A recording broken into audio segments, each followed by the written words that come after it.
বাজে এখন 8:30। সকালে ঘুম থেকে উঠেই দেখছি মেঘলা মেঘলা, তারপর থেকেই টিপটিপ বৃষ্টি শুরু হয়েছে। এখন বেশ ভালো জোরে বৃষ্টি বাড়লো। যাই হোক, এদিকে আমি বেশ কিছু বাসন সকালে মাজলাম, আর ওখানে কিছু ভিজিয়ে রেখেছি। বেশি বাসন ছিল না, কালকে যেহেতু ছিলাম না। আর এই এখন আমার জন্য চা করলাম, চা নিয়ে বসবো। তাতান পড়তে যেতে পারলো না, আজকে ইংলিশ পড়া ছিল, কিন্তু বৃষ্টি ভালো জোরে হচ্ছে, বৃষ্টিতে কেউ যাবেও না। চাটা খেয়ে নিই। ইন্দ্র বেরিয়ে গেছে। কালকে আমি সব কাজ করে বেরিয়েছি, শুধু জামাকাপড় মেলতে মেলাটা হয়নি। বিকেলে এসে জামাকাপড় মেলেছি, কাজে এখন এগুলো থাক, আবার কাচতে দিয়েছি। এগুলো তুলে ওগুলো মেলবো, কাজ আছে। এখন আগে চাটা খেয়ে নিই। Good morning. আশা করব তোমরা সবাই খুব ভালো আছো আর সুস্থ আছো। আমিও খুব ভালো আছি। আজ হচ্ছে 7 অগস্ট, শুক্রবার। বাজে এখন ওই সকাল 8টার মতো। বাইরে জানলার বাইরে দেখলে বুঝতেই পারবে যে এখনও বেশ ভালো ঝমঝমিয়ে বৃষ্টি হচ্ছে। আর আজকে সারাটা দিন প্রায় বৃষ্টি লেগেই রয়েছে। মাঝে মাঝে একটু থেমেছে, কিন্তু বেশিরভাগটাই বৃষ্টি হয়েছে। জায়গায় জায়গায় শুনছি জল জমে রয়েছে, খুবই খারাপ পরিস্থিতি। রাস্তাঘাটের অবস্থাও খুবই খারাপ, জায়গায় জায়গায় গর্ত, সেখানে জমা জল। আর অ্যাক্সিডেন্টও টুকটাক হচ্ছে, কারণ অনেকেই বুঝতে পারছে না কোথায় জল, কোথায় রাস্তা, কোথায় গর্ত। তো এই জিনিসটাই ভালো লাগে না। আমাদের মতো মানুষরা তো বলবেই যে হ্যাঁ, ঘরের মধ্যে থেকে বৃষ্টি বেশ ভালোই লাগছে, এনজয় করছি। কিন্তু যারা বাইরে বেরোচ্ছে, যারা ভোগান্তি, তাদের তো অবস্থা খুবই খারাপ বৃষ্টিতে। তো যাই হোক, সকালবেলা তোমরা দেখতেই পাচ্ছ আমি ঘর ঝাড় দিচ্ছি, কারণ হচ্ছে পূজা আগের দিন বলেই রেখেছিল যে আজকে আসবে না। তো গতকাল যদি আমি বাড়িতে থাকতাম তাহলে হয়তো রান্নাবান্না কিংবা সকালে খাওয়া দাওয়ার বাসন আমি টুকটাক মেজেই রাখতাম, রাতেও হয়তো মেজে রাখতাম। কিন্তু যেহেতু সারাদিন ছিলাম না, তো বাসন আর মাজিনি। আর এসেও আর ইচ্ছা করেনি, শরীরে দেয়নি, হলাম থাক। তো যদিও বাসন খুব একটা বেশি ছিল না, সারাদিন না থাকলে যা হয় ওই টুকটাক খাওয়া দাওয়ার বাসন যা বেরিয়েছে, হাঁড়ি ঠাড়ি এগুলো, তো সেগুলো সকাল সকাল মাজা হয়ে গেছে। এই এখন ঘরটা পুরো ঝাড় দেবো। ঘর ঝাড় দেওয়াটাই আমার মেন, জানো তো, একটু প্রবলেম হয়। কিন্তু ঘর মোছা, বাসন মাজা এগুলোতে আমার খুব একটা সময় সমস্যা হয় না, একটু সময় লাগে। আর তোমাদের মধ্যে অনেকজন আমাকে বলেছো দিদি এরকম বসে বসে না মুছে মপ দিয়ে দাঁড়িয়ে দাঁড়িয়ে মুছবে। সত্যি কথা বলতে গেলে, যখন আমি নিজে কাজ করতাম, আমি একটা মপ কিনেছিলাম, সেটা আমি ওপরে এখন তুলে রেখেছি, আপাতত লাগে না বলে। ওটা দিয়েই করতাম, যেহেতু আমি রেগুলার করতাম। হাতে জল লেগে আমার একটু নোকের সমস্যা আছে, জল সাবান এগুলো একটু কম লাগাতে বলেছিল, না হলে নোক প্রবলেম হবে। তো তাই জন্য মপটা ইউজ করতাম, জলটা কম লাগতো আমার হাতে। কিন্তু এখন তো আর আমাকে রেগুলার মুছতে হয় না, ওই হয়তো মাসে 2-1 বার কি 3 দিন এরকম। তো তাই জন্য আমি এরকম নেতা দিয়ে বসে বসেই মুছি, হাত দিয়ে খুব ভালো ঘর পরিষ্কার হয়। সত্যি কথা বলতে গেলে মপের থেকে কিন্তু এরকম নেতা দিয়ে হাত দিয়ে মুছলে ঘর পরিষ্কার হয়। আর আমি তো দেখেছি মপ দিয়ে মোছার থেকে আমার এই হাতে মুছতেই সময়ও অনেকটা কম লাগে, তাড়াতাড়ি হয়ে যায়, মপের খুব দেরি হয়। তো তাই জন্যই ওই একটা দিনের ব্যাপার, তো ওই জন্য হাতে করেই মুছে নিই। বাজে এখন প্রায় 11টা। সকালের কাজকর্ম কমপ্লিট হলো, এবার দুপুরে রান্নাবান্নার দিকে যেতে হবে। সেদিনকে মাছ এনেছিল, পমফ্রেট আর এই লোটে মাছ।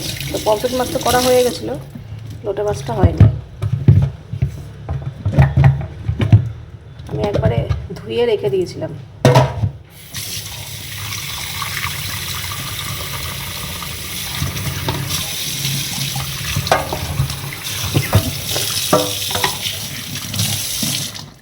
ঘর ঠর মুছে না একবার ভেবেছিলাম স্নান করিনি, তারপর বললাম কি স্নান করা আমি তো চুলটা এখন মোটামুটি একটু ভেজাই, পুরো ভেজাই না, চুল আমার বাঁধাই থাকে, ওই মাথা দিয়ে জল ঢালি যেটুকু ভেজে ভেজে, কিন্তু তাতেও চুল ভেজা থাকে।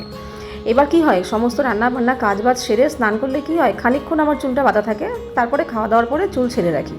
কিন্তু এখন যদি আমি স্নান করি তাহলে কন্টিনিউ রান্না করব, পুরোটাই আমাকে চুলটা বেঁধে রেখে দিতে হবে। আর ভেজা চুল বাঁধা থাকলে না আরও বেশি মাথা চুলকায়, তো আর উচিত না।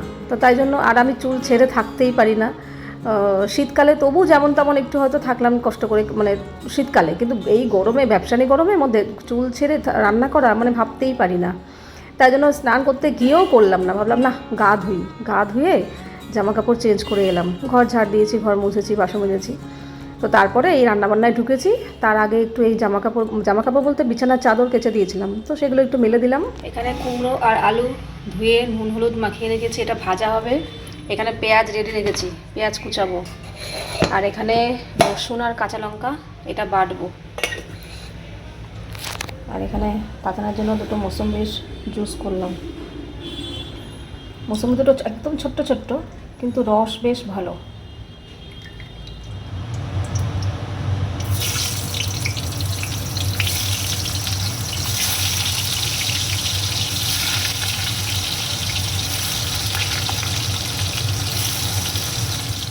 রান্নাঘরে এরকম নুন রাখার কৌটো আমার দুটো আছে, একটা চীনামাটির একটু মাটি মাটি কালারের, আর একটু সাদা। তো আমি অল্টারনেট করে চেঞ্জ করি, মানে একটা যখন নোংরা হয় ধুতে দিই তখন এটা নামাই, আবার যখন এটা ধুতে দেবো তখন আরেকটা নামাই। তো এবার ওইটা ধুতে দিয়েছি, এটা নামিয়েছি। এখানে লোটে মাছের ঝুড়ি বসিয়ে দিয়েছি, এটা তো হতে অনেকটা সময় লাগবে। আর এখানে ভাতও উপর দিয়ে দিয়েছি, কালকের একটু ডাল ছিল, পুঁই শাক ছিল, ওগুলো গরম করলাম, আর একটু আলু আর কুমড়ো ভাজলাম, মেনলি তাতানের জন্যই। তো আর এটা এখন করছি, এটা আস্তে আস্তে গ্যাস কমানো রয়েছে, মাঝে মাঝে একটু নাড়িয়ে চাড়িয়ে দেবো। এখন আমি এডিটটা নিয়ে বসি, সকাল থেকে এডিট করার সময় পাইনি, ভেবেছিলাম রান্নাটা বসিয়ে দিয়ে লোটে মাছ হতে তো সময় লাগে, এডিট করি আর মাঝে মাঝে গিয়ে একটু নাড়িয়ে চাড়িয়ে দেবো, ব্যাস রান্নাও হয়ে যাবে। আজকে আর বিশেষ কিছু করলাম না, কারণ এদিকে সময় দিতে পারবো না। তাহলে যে আজকে তেমন কিছু রান্না করিনি, ঝামেলা। কালকেরই ডাল ছিল, তাতানের হয়ে যাবে, একটু গরম করলাম।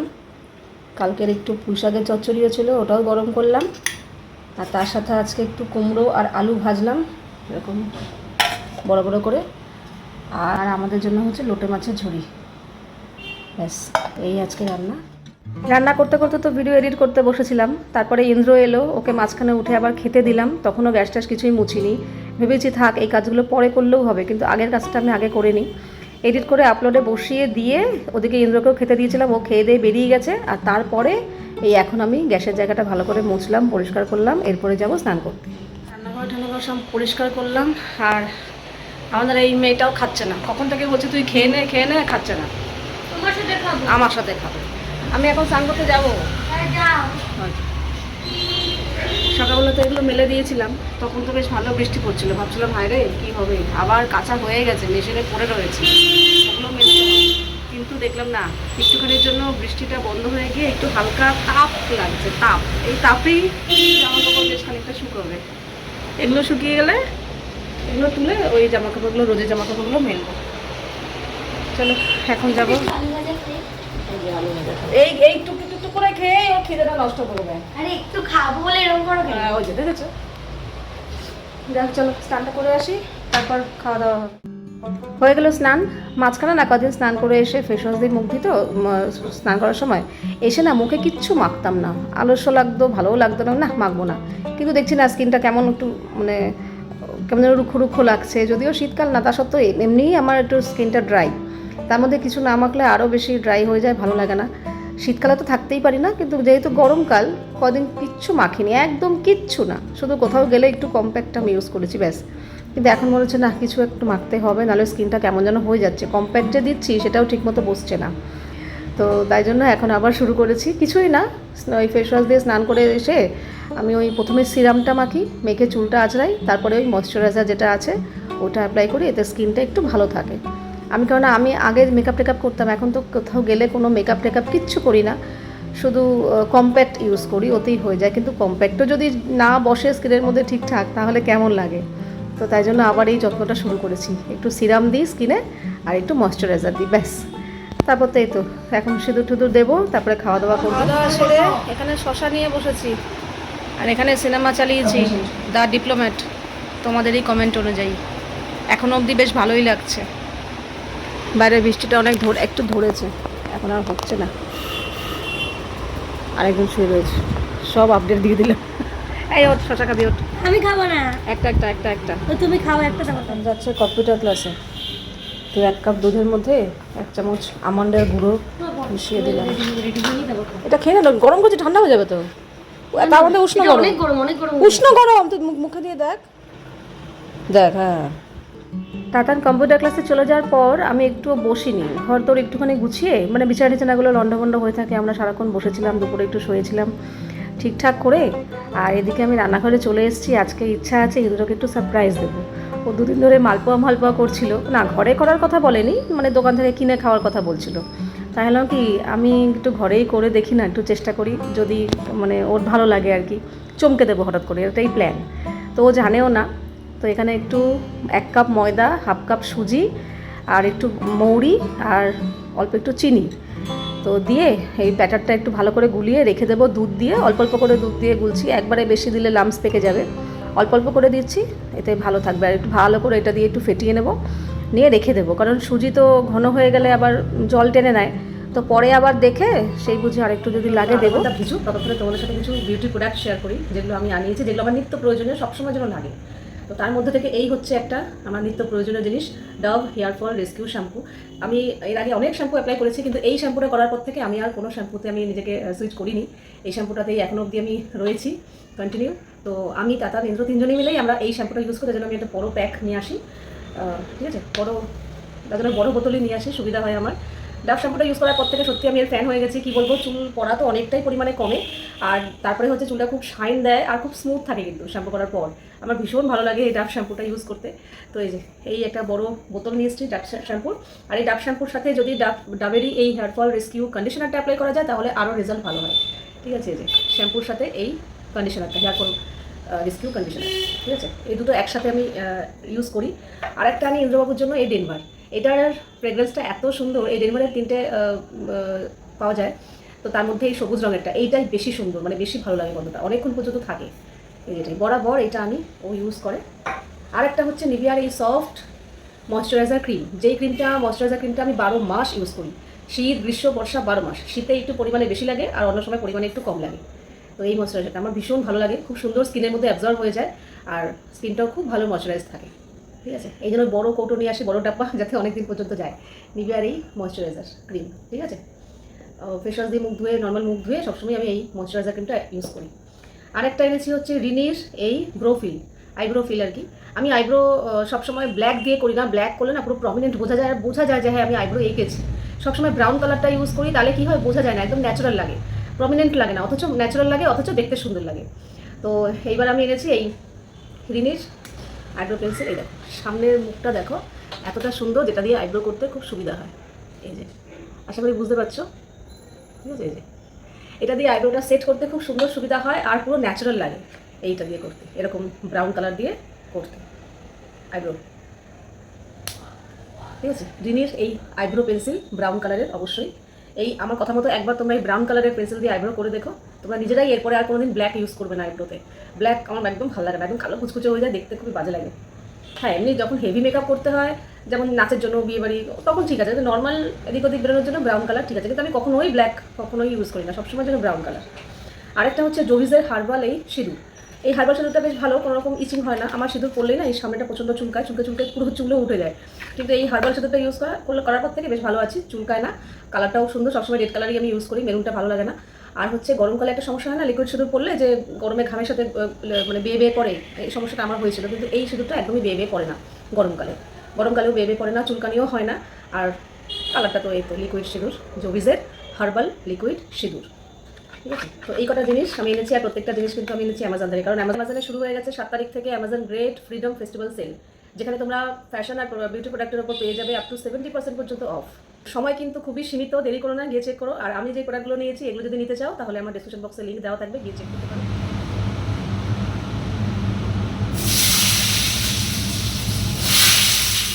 আজকে রাত্রে আবার ইন্দ্র দুপুরবেলায় আমাকে বলে গেছিলো, আমি ওকে প্রতিদিনই জিজ্ঞাসা করে রাখি দুপুরবেলা, এক একদিন জিজ্ঞাসা করতে ভুলে যাই কিংবা ও বলতে পারে না, তখন আবার সন্ধ্যাবেলা ফোন করে জেনে নিই যে রাতে কী রান্না হবে।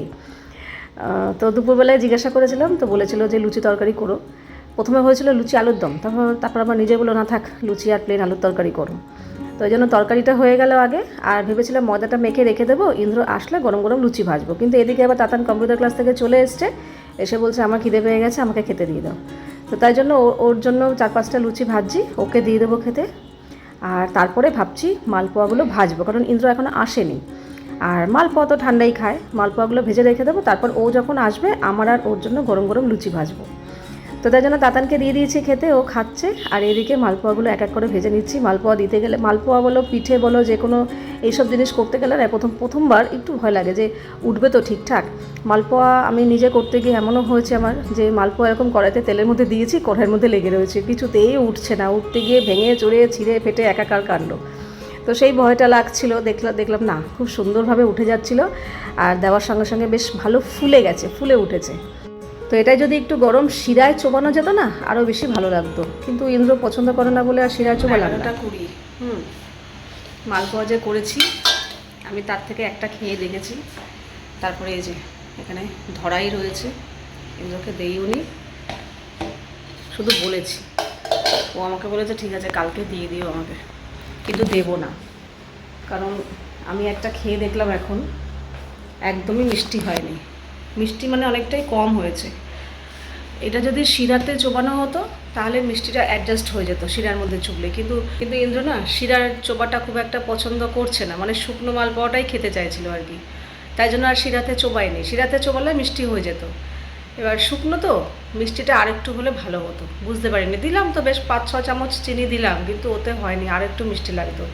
আমি খেয়ে দেখেছি মিষ্টি আমার কাছেই কম লাগছে। তার মধ্যে আবার ইন্দ্র মিষ্টি খেতে মানে মিষ্টিটা একটু বেশি পছন্দ করে, যে কোনো মিষ্টি খাবারে মিষ্টি জিনিসটা বেশি পছন্দ করে, তো সেখানে ওর মনে হয় না ভালো লাগবে বলে, তাই জন্য ওকে আর দেবো না। মনটাই খারাপ হয়ে গেল, দূর ভাবলাম ওকে একটু সারপ্রাইজ দেবো, একটু মন মানে এই করে খাবে ভালো লাগবে। আমার নিজেরই মানে মালপোয়া ঠিক আছে, কিন্তু মিষ্টিটা একদমই কম হয়ে গেছে, মালপোয়া অনুযায়ী মিষ্টিটা হলে ভালো হতো, কিন্তু এটাকে এখন আর রসে চোবানোও যাবে না, ঠান্ডা হয়ে গেছে। গরম শিরা করে কি চোবানো যাই না, ভাল লাগবে না, গরম গরম তো শিরায় চোবাতে হয়, এখন ভাল লাগবে না, জিনিসটা করেই মনটা পুরো খারাপ হয়ে গেল। আর আমার সত্যি কথা বলতে গেলে আমারই কেমন লাগছে, মিষ্টি জিনিসটা দেখবে মিষ্টি না হলে ভালো লাগবে না, ভালো লাগে না, ওকে সারপ্রাইজ দিতে গিয়ে আমার মনটাই খারাপ হয়ে গেল। যাক গিয়ে হ্যাঁ কী করবো। তো চলো কাজবাজ কমপ্লিট হলো, বাজে এখন 11টা 20, তাতা নিন্দু দুজনেই শুয়ে পড়েছে, এখন আমিও ফ্রেশ হয়ে শুতে যাব। তো আজকের ভিডিওটা এখানেই শেষ করছি, আবার দেখা হবে তোমাদের সাথে নেক্সট ভিডিওতে। তোমরা সবাই খুব ভালো থাকবে, সাবধানে থাকবে, সুস্থ থাকবে। তাহলে love you all, good night and tata.